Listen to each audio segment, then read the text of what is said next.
Welcome back to Sissy Maya. Make sure to subscribe to our channel to never miss an update. Additionally, consider subscribing to my Patreon to get access to these features, and much more. I feel the soft drizzle on my slick, slimy skin. Scents wash over me, things I never could have smelled as a human. In the distance, I catch faint traces of guards and their dogs, but I'm far enough away that they'll never catch me. My scent is no longer that of Chris, the prisoner, but of the creature I've become. Am I some kind of frog girl? No. Something else entirely. A kappa. That's what I am now. It all started when I swallowed that shiny marble. Leaning against a tree in my new swampy home, I tried to piece together what happened hours ago. I was locked up in a state penitentiary, one of the few chosen for roadside cleanup duty. On good behavior, I joined others and was bussed out to some isolated spot near a freeway. The day was long and tough, but we collected heaps of trash. Despite my small frame wrecked by poor health and drug use, I felt like I worked hard. The guards were relaxed but alert. As the humid afternoon faded, I spotted a shiny marble mixed with dirt beside an old water bottle. While a guard looked away, I grabbed both. I used the water to clean the marble. It looked unlike anything I'd ever seen, almost like a pearl. I knew someone would try to take it if they found it on me, so I had to hide it. Pockets were no good, they'd check those before the bus ride back. So I did the only thing left, I swallowed it. I'd hidden things inside me before, nickel bags, balloons, until I got caught. I was serving time for armed robbery and drug possession, with years to go before parole. Being outside, even like this, felt like a taste of freedom. I took what little I could. No one saw me swallow the marble, and I passed it off as solid enough to throw up later. As it slid down my throat, strange things began. A dizzy high swept over me, not unlike the time I did peyote and shrooms years back. I couldn't stop laughing and hiccuping. My vision blurred. I sank down onto the grass, listening to cars pass. The guards let us rest while prepping the buses. I lost track of time until a tug on my ankle chain jolted me back. The guy chained with me shook me awake, warning the guards were near and telling me to stop acting weird. "You look sick," he said, eyes wide. My skin was turning green in blotches, like bruises. My face stung as if my bones were grinding beneath. I looked smaller, tiny even. The orange jumpsuit hung loose. I stood shakily, my legs trembled like they'd fallen asleep. Then I felt something strange, a jiggle where there never was one before. I touched my hips. They were curvier. Bigger. Wrong. Green locks spilled over my face. "Oh shit," the guy whispered. He saw it too. My hands itched and felt heavy. Staring at my palms, I saw the skin between my fingers stretching into webbing. I wiggled, but the webs held firm. "What the hell?" he muttered. I wanted to speak but couldn't. That marble had sealed my voice. The changes spread. My chest and inner thighs tingled. Pain throbbed where my genitals once were. Two green orbs pushed out beneath the orange jumpsuit chests, replacing my flat chest. They bounced with every breath. I hunched over, a sharp pain in my spine. Downstairs, my male organ was gone, replaced by an emptiness and something new, female, but not quite. There was no denying I was a woman now, but also something else. Something not human. I scanned my surroundings. Surely someone else must be witnessing this transformation. The guy beside me was the only one who had seen me change, but there were no guards nearby. In the distance, a brawl erupted among another chain gang a few yards away. Some big, rough inmates were fighting. They'd probably lose their privileges now. Guards swarmed over there, trying to break it up. Strangely, I could not only see the chaos but feel the tension from far off. A sharp ache hit my feet. I needed to take my shoes off. Looking down, my old feet were gone. The same webbing between my fingers now stretched over my toes, turning them into froggy flippers. With my shoes off, I examined the metal cuff locking me down. My ankles had shrunk enough that slipping free might be possible. A thought flickered. Do I want to escape? Yes, I think I do. This transformation was bound to trigger a riot back at the prison. I'd spent months in the psych ward as their test subject. It wasn't pleasant. I didn't feel like a monster, but others would. They wouldn't hesitate to dissect an inmate turned frogwoman. I glanced at the man chained next to me. He was losing it.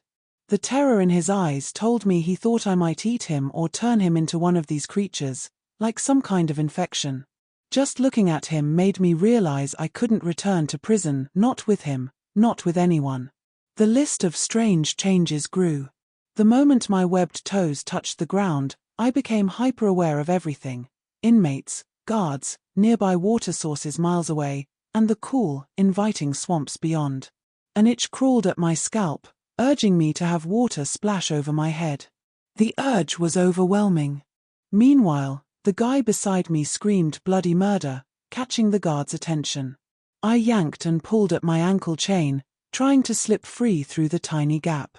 My slick green skin secreted a bit of slime that seemed to help. Looking up, I saw the guards approaching, 2 of them with dogs.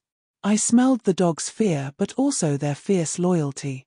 After what felt like forever, I finally broke free. The panicked man ran for cover, dragging his chain, shouting monster as he hid behind other shackled inmates. All eyes were on me. I felt their anger, jealousy, lust, fear, and rage. No wonder I probably would have thought the same if I were still human. Those dark thoughts gave me a headache. Suddenly, from far away, the scent of gunpowder hit me. A shot rang out, aimed at me. Could my new body run? How fast could these small, womanly legs carry me? There was only one way to find out. Bang! Gunshots zipped past and landed in the soft grass nearby. My monstrous adrenaline surged as I sprinted at full speed. The gunfire stopped, but guards drew nearer, their dogs ahead, snapping at my legs. I could hear the distant blare of horns and inmates being rounded up. Chaos reigned. Radios crackled, authorities communicating, probably setting up roadblocks to trap me, the old human. But I smelled water, a river. My feet hit sandy soil. I saw and heard the rushing current. Downstream, a dank, woody swamp promised shelter. More gunshots echoed behind me, but I'd pulled far ahead of dogs and men. I bent my knees, arched my back, and launched into the water. My sleek, feminine form took to the river like a fish to water. My webbed fingers and toes propelled me swiftly through the raging rapids. Diving deep, I saw rocks, fish, and swirling clouds of mud stirred by bullets entering the water. Only one thought consumed me. Swim away. I don't know how far I went, but I felt safer. The river slowed to a gentle stream feeding into the swamp I'd sensed. The authorities chasing me must be too far behind to catch up. I took a deep breath, as deep as I could in this smaller body. Looking down, my jumpsuit was muddy, heavy, and soaked. That orange garment was the last trace of my human past. It still smelled like me, the old me. Sadness washed over me.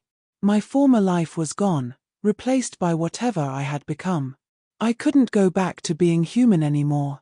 Swimming that river was exhilarating, the new me. But really, what good was my old life? A criminal, a drug addict, caught and sentenced to years behind bars. Now, I was free. I might not be human, but who cared? I'd always been a loner anyway. I start unbuttoning my jumpsuit. It's tricky with these webbed fingers, but I manage. The rain falls harder now, droplets soaking over me. I watch as rainwater streams down my green cleavage, oddly alluring. The suit slips off my small shoulders and wide hips, revealing the new me. I'm about 4 feet tall. No wonder I feel so tiny. I search my skin for old tattoos but find none, just smooth, slimy green flesh. The needle marks on my arms and legs have vanished, along with any trace of my past drug use. Curious, I gaze down at my green, alien-looking genitals. This is what I've become.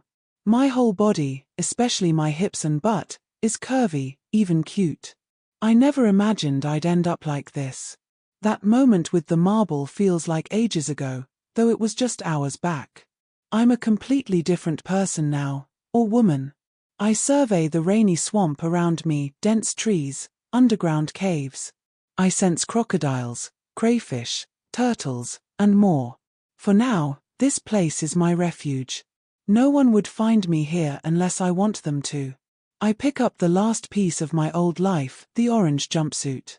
If I can still smell it, so can the dogs. I plunge back into the rainy swamp, clutching the cloth. Swimming toward a cave, I hide the jumpsuit beneath old tree trunks and heavy stones. I scoop up muck to bury it deeper. Nobody's finding this. It's overwhelming, adjusting to this new body and life. I'll have to lay low and learn my new home. I feel a deep, fresh connection to nature. Should I abandon my humanity and embrace the wild? Or find a way to use my past to shape my future as a kappa? Surely there are more of those pearl-like marbles, and someone or something behind them. Magic has to be real, I'm living proof. My new life promises danger and adventure ahead. Don't forget to join me on Patreon for exclusive content,